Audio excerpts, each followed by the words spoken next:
আমাদের ক্যাটারিংয়ের আর দই কাতলা চলছে। প্রথমে মাছ ভেজে নিচ্ছে।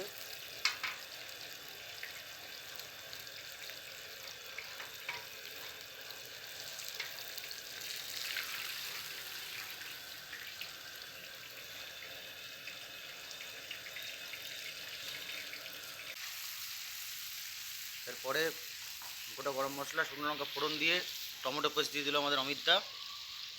চলছে আমাদের ক্যাটারিংয়ের দই কাতলা।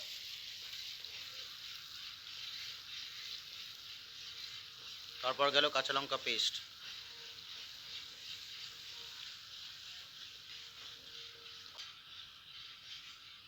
এবার মশলাটা সুন্দর করে কষানো চলছে।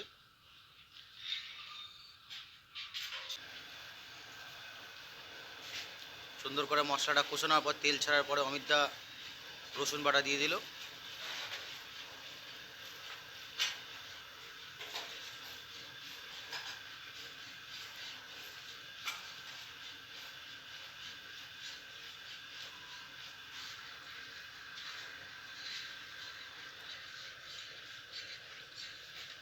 রসুন বাটাটা হালকা কষে নেওয়ার পরে আদা বাটা দিল। আমাদের ক্যাটারিংয়ে অনেক অনেক রান্না হয় বলে আমরা আমাদের পরিমাণ মতো দিচ্ছি। আপনারা যখন করবেন আপনাদের পরিমাণ মতন দেবেন। এবার মশলাটাকে সুন্দর করে কষে নিচ্ছে যতক্ষণ না মশলা থেকে তেল ছাড়ে।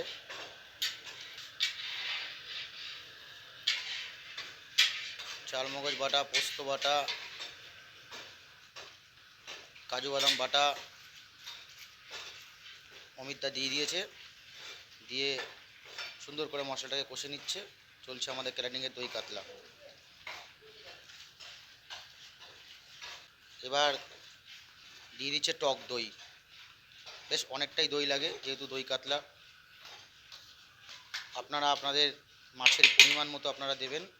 আমাদের ক্যাটারিংয়ে অনেক রান্না হয় বলে আমাদের পরিমাণটা একটু বেশি। আপনারা যখন করবেন আমাদের এই রেসিপিটা তখন একটু বুঝে দেবেন।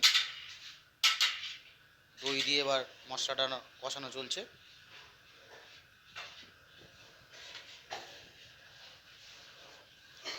এবার দিচ্ছে পরিমাণ মতো নুন।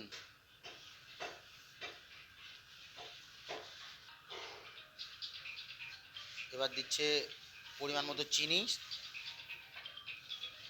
প্রথমে নুন দিল, তারপর পরিমাণ মতো চিনি দিল অমিতদা।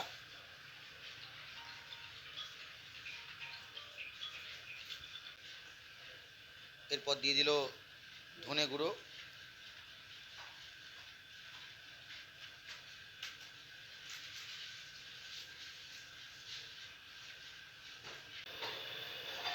তারপর পরিমাণ মতো জল দিয়ে ফুটিয়ে নিচ্ছে।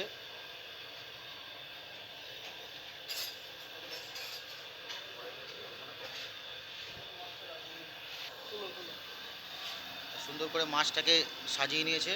তার উপর দিয়ে জয়ফল জয়ত্রীর গুঁড়ো ছড়িয়ে দিচ্ছে।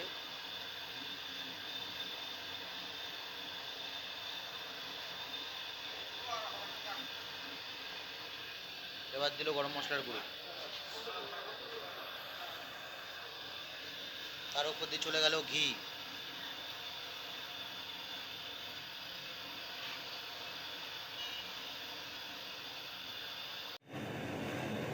সুন্দর ঝোল ফুটে এসছে। এবার শেষের কাজ চলছে দই কাতলার।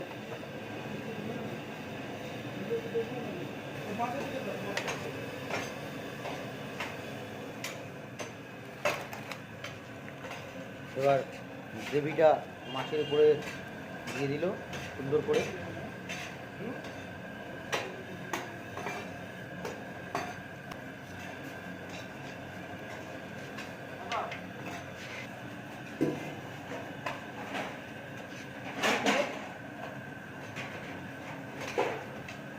তার উপর দিয়ে চলে গেল দুধ। দুধ চলে গেল তার উপরে।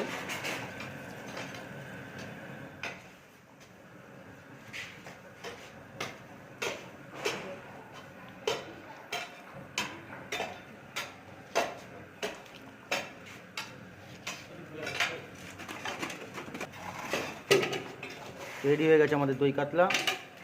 বন্ধুরা, আপনাদের যদি ভিডিওটা ভালো লাগে লাইক, শেয়ার, সাবস্ক্রাইব করে দেবেন। নতুন নতুন ভিডিও দেখার জন্য আমাদেরকে কমেন্ট বক্সে লিখবেন এবং আমাদের সঙ্গে থাকবেন।